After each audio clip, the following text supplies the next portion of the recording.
Welcome to another edition of Locker Room Sports Talk. Today we're going to begin a series of segments dealing with the care and prevention of athletic injuries. With me today are our three certified athletic trainers for the Lawton Public Schools, and today's topic is going to be concussion management among high school football players.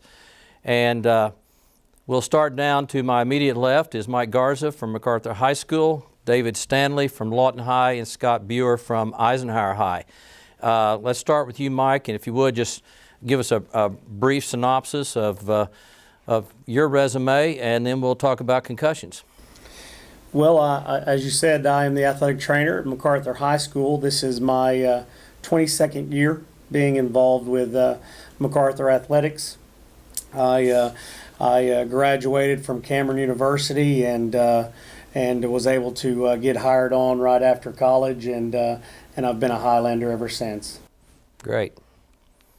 I'm David Stanley. I've been affiliated with Lawton High since 1991. I graduated from Cameron as well, and I've been affiliated with Lawton High for this my 24th year, going on 25th year. Okay, and last and certainly not least. I'm Scott Buer with Eisenhower High School. I graduated from South Dakota State University. I've been here at Eisenhower since 2007.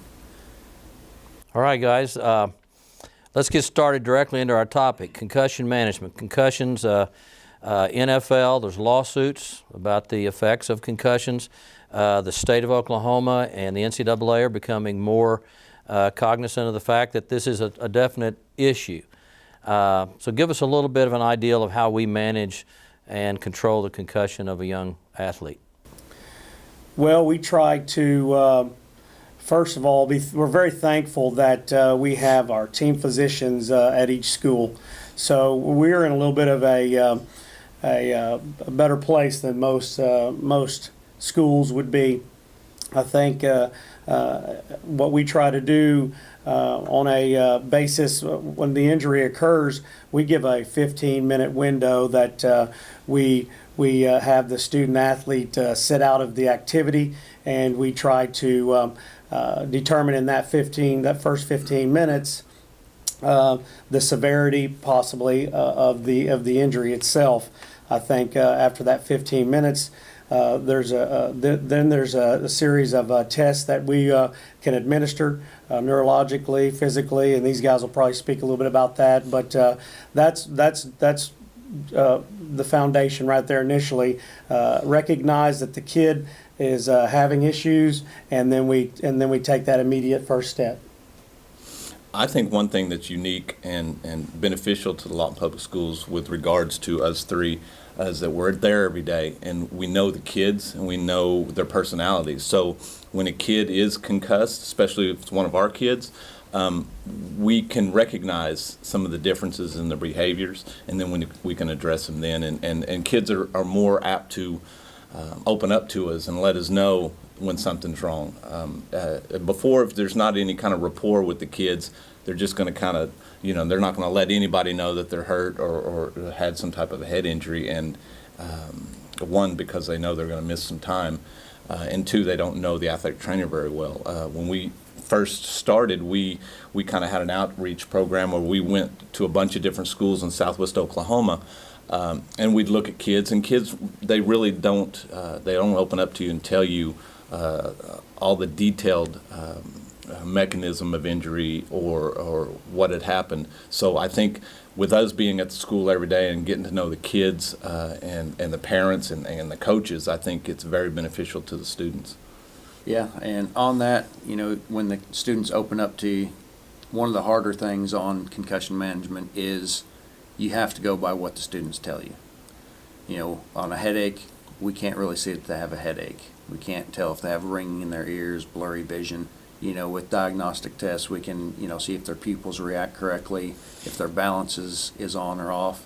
But a lot of the subjective type deals where you can't see it, you just have to go off of what the student tells you.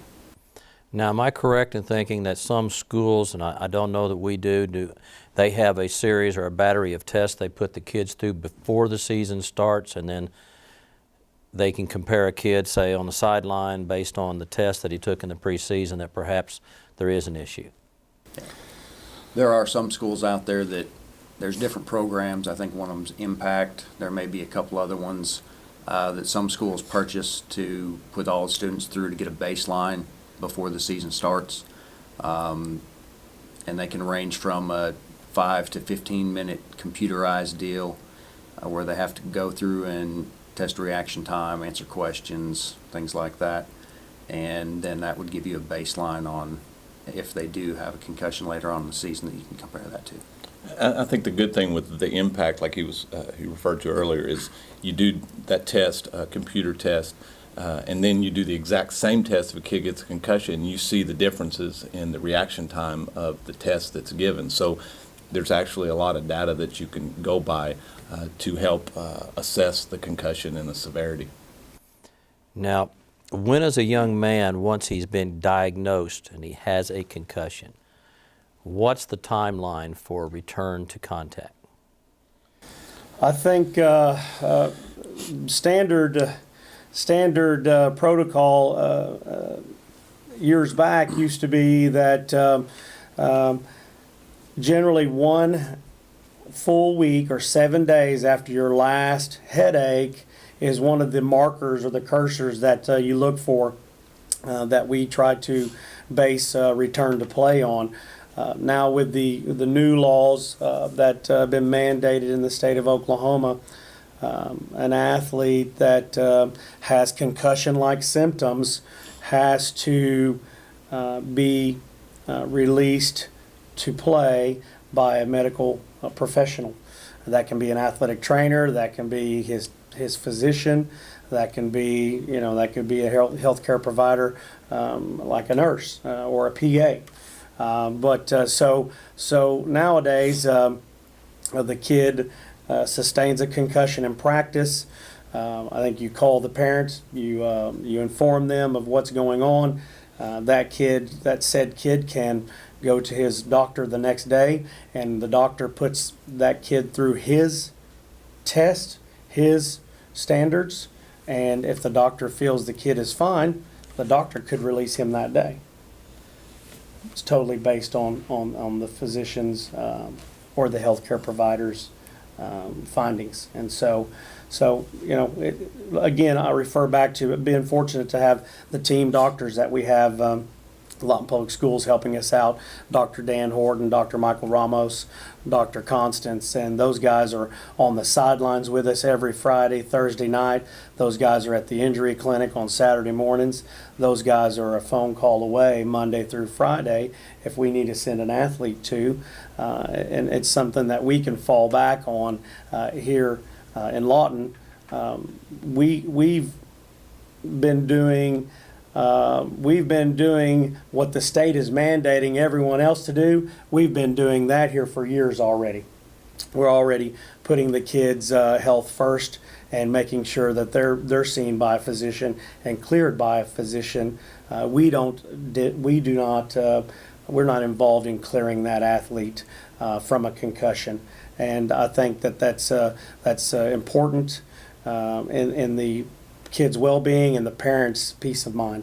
I've been reading some literature and I've seen some video lectures dealing with concussions, and there has been some material out there that the athlete who has been diagnosed with a concussion, although he may return to school, may need some accommodations and some considerations that perhaps the other students aren't needing. For instance, there's a sensitivity to light many times, so although we don't allow kids to wear sunglasses in the school buildings, perhaps they're to be allowed. Are there some other issues there within the classroom? I think that may be the next step in the evolution of concussion management.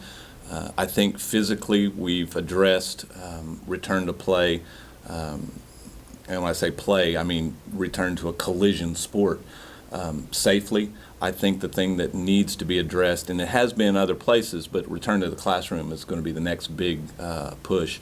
And like you said, kids do have sensitivity to light. They have trouble with memory. Some kids, when they have a concussion, they have some amnesia, and they, just their mind is not working like it should. And so I think the jury's kind of out on that, on how the best way to approach that.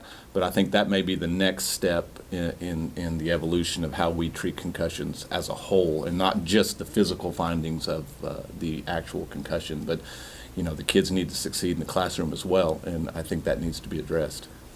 That was addressed at one of the last symposiums I went to. They had a neurosurgeon, an athletic trainer, and a couple other doctors. And they said that, yes, the return to classroom is similar to return to play. Some of them will have the sensitivity to light. They said some different steps could be taken to whereas if, like down in Dallas, all their stuff's done on computers. If you're having a sensitivity to looking at a computer screen, they change that over to handwritten notes. If there needs to be more time given for a test or time given for assignments, then they try and work that in also. Well, I was at a recent seminar with a doctor from the Barrick Brain Center in Dallas, and I was surprised to find out that percentage-wise, girls soccer has more concussions than football. Any idea why that might be?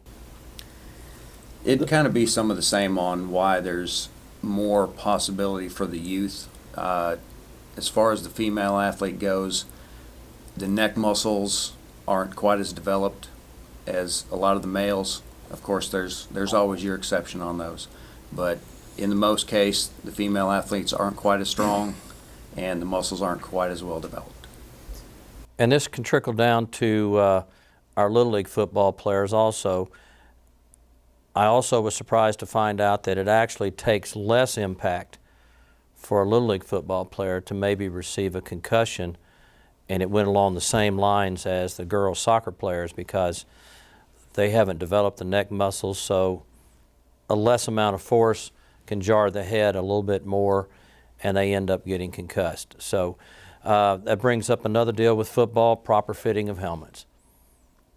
I've seen at Little League sports a kid where his head almost spins like the Exorcist movie in his helmet. Obviously not good. So I think we've got to do some education, even maybe among high school and middle school coaches about the fitting of helmets. And maybe that's another discussion for a later time. But proper fitting of equipment is always an issue, and then of course the proper care afterwards if a kid does get concussed. How have we made it so far this year? We're halfway through football. How have we made it so far on concussions? I know I've had at least half a dozen.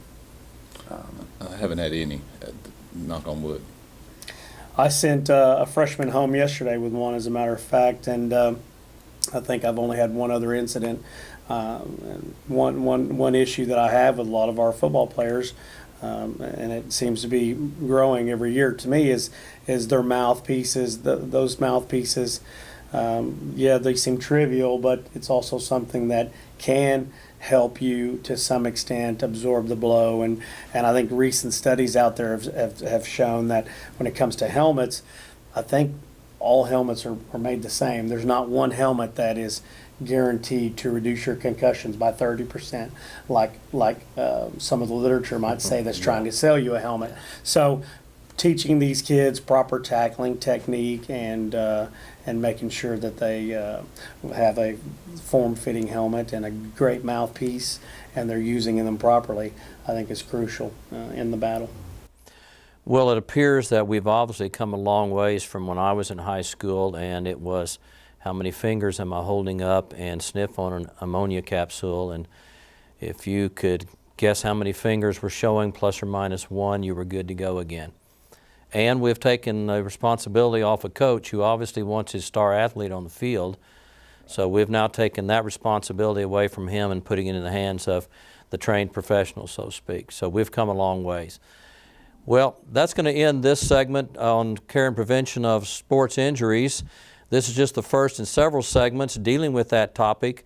And if you'll continue viewing and come back again, we'll discuss another topic. So until then, good day and God bless.